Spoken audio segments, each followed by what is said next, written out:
Friends, in this video for iThought Wealth, I am going to talk to you on the topic. So how is this IPO boom different? In every bull market, we tend to see an IPO boom. It's a time when companies come out and raise a lot of money. In every cycle, 1 or 2 years raise 80 to 90% of the capital of the entire cycle. We are probably in one such year. So what's new?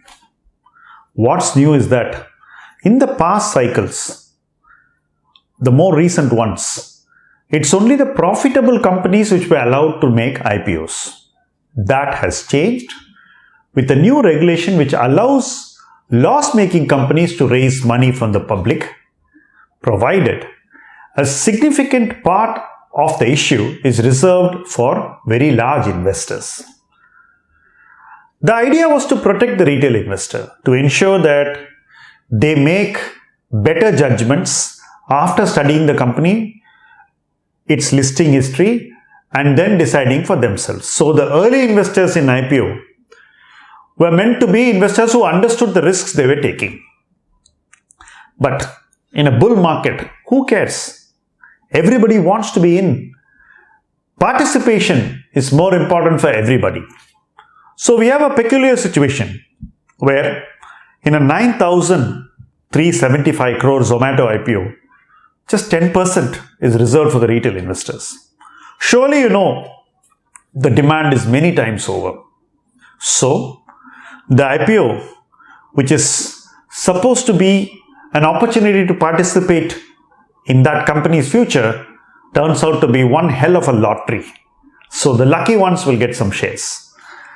And in this lottery, we're going to see millions of people participating because of the explosion in retail participation over the last 2 years. When this regulation of how loss-making companies can make an IPO was formed, nobody anticipated this kind of a change in the investor mindset. So today the investors feel that they should be given a bigger part of the cake, a better opportunity to participate even in loss-making companies, but that's not allowed. So typically, if a loss-making company convinces large QIBs to participate in the issue is sure to get sold. So not just Zomato, many loss-making companies are going to do their IPOs in the coming months. Effectively, we're going to see market cap running into tens of thousands of crores getting formed for loss-making companies. What this means is that these loss-making companies, which hitherto relied only on large PE players for capital, can now access the capital market to raise growth capital. The second thing is that these companies can come back to raise more growth capital provided they are successful with one issue and they are still able to grow. That opportunity technically exists. The third thing is that we are going to see that growth is going to get a valuation in the stock market even if such growth comes with growing losses. So that's something which we have never seen in the stock market, certainly not in the Indian stock market, but we are heading there and this is going to be a new journey. But traditional investors will definitely have our own reservations. We would like to see this tested over time. Sure, there will be learnings for everybody. Experience is not going to be just the teacher.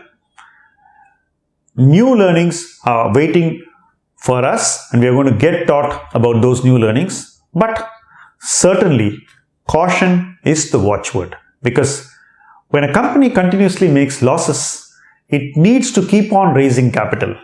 And if it keeps coming back to the capital market for more and more capital, I'm not sure the capital market will maintain the same confidence in the company which it does in its first issue.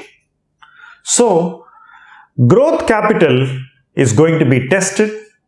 This is a real test for companies which hitherto managed to raise money based on notional valuations, because once you list a company, the valuations will slowly become real. And that process of discovering the real value of a company which makes losses is beginning with Zomato, but there's a lot to come. Let's see how this goes. Do stay the course with us, and thank you for watching this video.